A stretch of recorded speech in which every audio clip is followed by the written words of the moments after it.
Hey, what's up, guys? Yeah, so okay, so today I want to talk about Chevalley decomposition and the generalized eigenspace.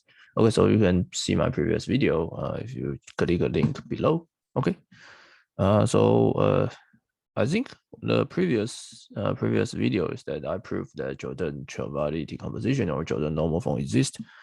If one can show that the so-called generalized eigenspace will span the whole vector space.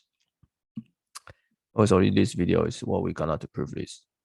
So let me just explain the idea. Do some recap.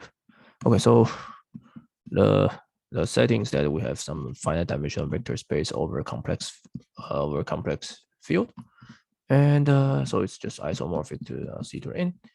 So our settings that we have a linear map, so from V to V, and what we so we can calculate so-called characteristic polynomial. So there is polynomial P of T is defined to be determinant of maybe T minus lambda to the identity. Okay. So this is T. Okay, so we can do it's a n degree n polynomial. So due to the fundamental theorem of algebra, so this maybe there's an explanation n, but this guy can be written as T minus, let's say, lambda 1 m1 T minus lambda 2 to the m2 minus lambda maybe r to the mr. Okay, so lambda 1 different from lambda 2 different from lambda r, and m1 plus m2 is mr, and hmi is greater or equal to 1. Okay, so simple. Okay, so you can define a so-called generalized eigenbasis, a generalized eigenspace. So this is our main character today. Generalized eigens space. Okay, so usually denoted by V bracket lambda is all a vector V belongs to V, such that there exists M, such that your T minus lambda identity to the M account V will be 0. Okay, so simple speaking, so the theorem basically what we are gonna to prove it is that actually your V can be decomposed into the generalized eigenspace. Okay, so simple speaking is that using the previous notations that we can write as so just V lambda I, right? So and for each lambda I. Okay, then each dimension of V lambda I will be the mi. Okay, so it's like yeah, just this. Okay, so if you believe this theorem is true, then you can do the changeover. You can carefully choose the basis and prove that this statement will give you the so-called Jordan-Chevalley decomposition. Decomposition, and also the Jordan normal form. So by carefully choose the basis. Carefully choose basis. Okay, so this is the previous video that I already proved. If you introduce this, if you believe this theorem is true. So there is a special case that when somebody says that this matrix is diagonalizable, if this is diagonalizable, basically what you're saying is that you can the generalized eigenspaces will reduce to the standard eigens, reduce the standard eigenspace. Okay, so if your V is all eigenspace of these matrices can span all the vector space, then V is diagonalizable. So this is a special case. The diagonalization is just a special case of Jordan normal form. Okay, so in this video, I will prove this, but in order to prove this, maybe we need some background. We need some tool. Okay. Okay, so the tool, the proof is actually not difficult, but in order to prove it, let me just introduce an idea called projections. This is very simple. Okay, when we say P is a projection, basically it's a linear it's just a linear map, but satisfy P squared equals to P. Okay. Okay, so notice that we have these projections, and we can create Okay, then we can let Q equals to identity minus P. So one can show that Q squared is just I minus 2P plus P squared, which is 1 minus P. So it's still Q. Okay, so this is the complement. Okay, and also one can show that if I define Q equals to I minus P, then I will have PQ equals to IP minus P squared, the same as Q and P, so which is both 0. Okay, so what we have is that basically this statement just tell you that if I have P squared equals to P, which is a projections, then there is a Q such that PQ equals to QP is 0 and P plus Q is 1, and Q squared equals to Q. Okay. And then conversely, you can show that which is simple if you can find PQ such that P plus Q is identity and PQ 0, then you can show that if you have these two statements, then you can times P squared. You can times P here, so you get P squared. Maybe you get QP equals to P, then you get P squared equals to P, and also you can times Q, so you get PQ. You get Q squared equals to Q. Okay, so what I'm saying is that what I'm saying up to now is that I show the following are equivalent. Okay, so first one is that P is a projection. Basically, P squared equals to P. Okay, the second is that there is a pair PQ such that P plus Q is 1 and PQ is QP is 0. Okay, obviously that these two are equivalent, as I just showed. If P squared is projection, then you can define Q to be 1 minus P. And but if the second statement is true, then you can easily show that P is a projection. Okay. Also, third one is there is a PQ, which is a pair of linear transformations such as P squared is P, Q squared is Q, and PQ 0, and P plus Q is identity. So 3 is just the restatement of 2. So number 4 is important, and so there is a direct sum. So if you have a direct sum, you let's say you write your V is equals to U times direct sum W. Okay, then the 1 is also equivalent to 4. So you need to basically it's very simple that you can define P econ V is defined to be just U. Okay, and the P econ W, you define Q econ V defined to be W. Okay, so basically P is a projection from V to U. Okay, by the direct sum property, you can show that obviously that the P squared is also P, right? Because you already project into U. So P is identity on U, but so P will project V into U. Okay, so this is just if V is right, so if V is V1, I mean so it's V, right? You can do U1, U and W. Okay, so I think 1 go to 4 is also simple. Okay, so this is just the very simple problem simple fact of this projection. Okay, but I want to also say something more. So respect to 4, right? So we got V equals to U direct sum W, and the P is defined to be project to U, right? Project into U, project to U. And the obvious Q is a project to W. And obviously that we will have P plus Q equals to identity, and the P squared equals to P, and the Q squared equals to Q, and the PQ is 0.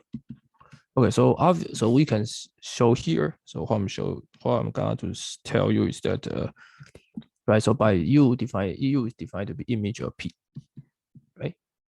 So image of P is all just P econ all vector U, and then this is the same as the kernel of Q.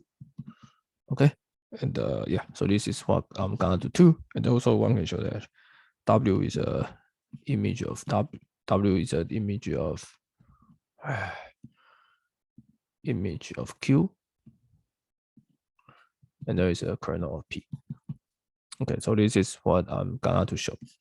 So let me just show here, and this is the same as this one. Okay, so prove. Yeah, so U is the image of P. Why? By definition, right? U is the image of P. But so I want to show that image of P is the same as kernel of Q. Okay, so let me just take. Yeah, so let me just take a vector. So let's say I take a vector V become the image of P. So basically V is equals to Px. Okay. So now obviously I can QV, I get the QPx is 0. So V belongs to kernel of Q. So this shows that the image of P is a subset of kernel of Q. Okay, so now I need to show the other directions. So if I take U to be a kernel of Q, basically means that QU is 0. And now I can do P plus Q. U is U, right? Because P plus Q is identity, but the QU is 0. So it's PU, right? You can see this is identity because P plus Q is U. P plus Q is identity, and the PU plus QU, Q is 0, so it's PU. So U is the same as PU. Okay, so U belongs to the image of P. So kernel Q is a subset of image of P. Okay, so now this is true.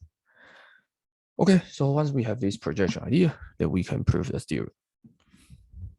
Oh, by the way, so yeah, so let's go to the proof.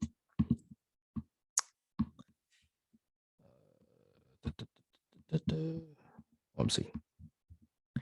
Okay, so the idea is that we want to prove that V is a direct sum of this lambda, right? So let's say this the lambda. Okay, so let's label maybe from I to from 1 to R. Okay, so we do the mathematical induction on this R. So what I'm saying is that I want to prove that if V, if the characteristic polynomial of V of T over V has R different generalized eigenspaces, I want to prove this theorem is true. Make a mathematical induction on R. Okay, so if R is 1, which is trivial, right? Because if R is 1, I just then your generalized your polynomial, right? Your characteristic polynomial will be just lambda. Will be just T minus lambda 1 to the identity. So the T maybe to the and then also power n, right? Is 0. So and for every V, right? So this means that V is just by definition is generalized eigenspaces. Okay, so this one is trivial. Okay, so let's suppose my polynomial P of X is defined to be X minus lambda 1 to the M1, X minus lambda 2 to the M2, maybe X minus lambda R to MR. Okay, so this is statement 2. So statement 2 is I suppose, right? So I assume R minus 1 is true. So R minus 1, this theorem is true, and we want to do it. So this is the third step. Let's suppose that our characteristic polynomial M of T, and use T as variable. This is the decomposition. So these are lambda are different. Also, proof is very simple. So you assume this, you define this P1, another polynomial is defined to be X minus lambda 1 to M1. Okay, and you define P2 to be the rest. Okay. So notice that P1 and P2 as a polynomial are coprior to each other. So it's 1. And then notice that the P of T is P1, P2. So P1 times P2 is actually 0, right? Because P of T of X on V is actually 0. So as a polynomial, or you can use a module, but as a polynomial, I should say PT is 0. Okay. As a linear operator, if I plug X to be T. Okay, so now what we have is that we have P1, P2 is 0, and what? And we are not yet done, right? So we need to do something very, very, very smart to find a. So basically, I want to say P1. I don't want to define P1 as a projection, P2 as another projection. Okay, so notice that P1 and P2 are equals to 1, right? So they are co-prime to each other. So by the Chinese remainder theorem, there is a polynomial A1, A2 such that A1, P1 plus A2, P2 is identity. Okay, so we have A1, P1 plus A2, P2, which is identity. Okay, so now I can add this guy to be P, this guy is Q. Okay, so you notice that PQ is 0, QP is 0, and P plus Q is identity. Okay, so this gives you that P squared is P and the Q squared is Q. So tell you that the P, Q are both projections. So as I just proved before. Okay, so now very simple. I can use the projection theorem, right? So now I can write RUV to be the generalized eigenspace of this lambda 1, the rest on the rest. Okay, the rest on the rest. But W is by mathematical induction,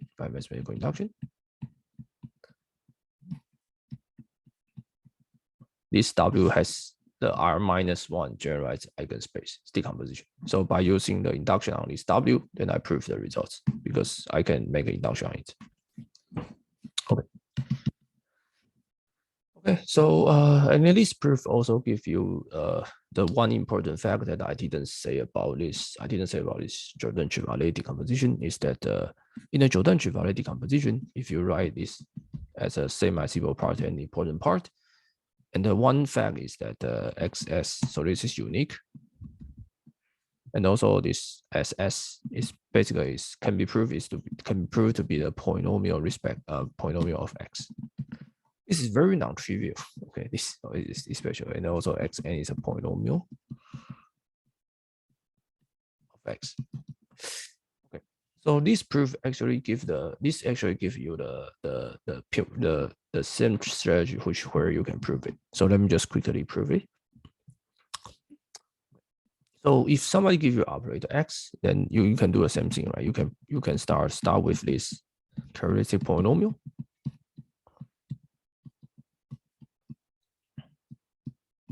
Okay, now you want to find another polynomial. Okay, so you want to find another polynomial.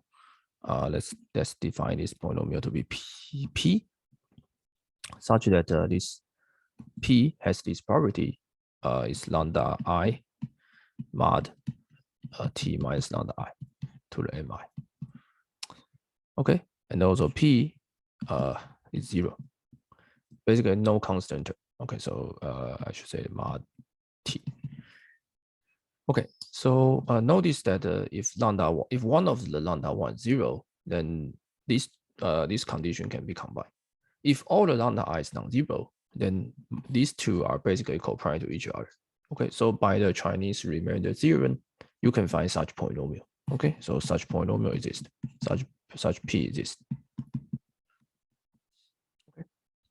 Now, obviously that if you make on such P of X, you plug act on the generalized eigenspace lambda I, the same as lambda I, right? So this is the same as the semi-simple operator that I defined in the previous video. Okay, so these are the same. So basically P of X will just be X of S. Okay, so this is a very beautiful proof that you just actually construct such P, and then your Q, right? Your Sn part will be just X minus the semi-simple part. So basically, Sn is also a polynomial of the linear operator. Okay, so yeah, this is the proof. I think these two videos finished all the proof of this Jordan normal form and the Jordan-Chevalley decomposition. Okay, and I think this technique is important in the algebra. So this is why I make a video. Hope you guys subscribe to my channel.